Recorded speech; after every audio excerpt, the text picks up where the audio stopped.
Then you've got the targeting options. So you've got audiences, keywords, topics, and placements. So these are the four ways you can target and your video ads, and this is the key to targeting your audiences.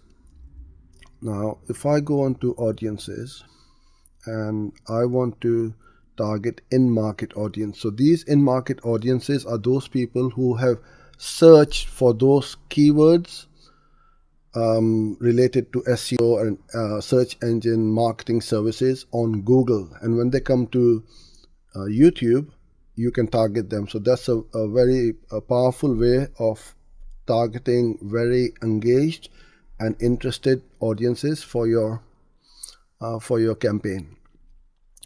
And I can select which ones I want.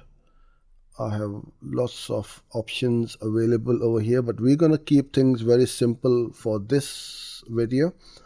And all we do is we go on to the keywords. Now you enter your website or your product or your service. So if I want to target people who are interested or who may be interested in digital marketing, I'm going to select all of them over here and just go through that. There aren't any keywords which are not relevant.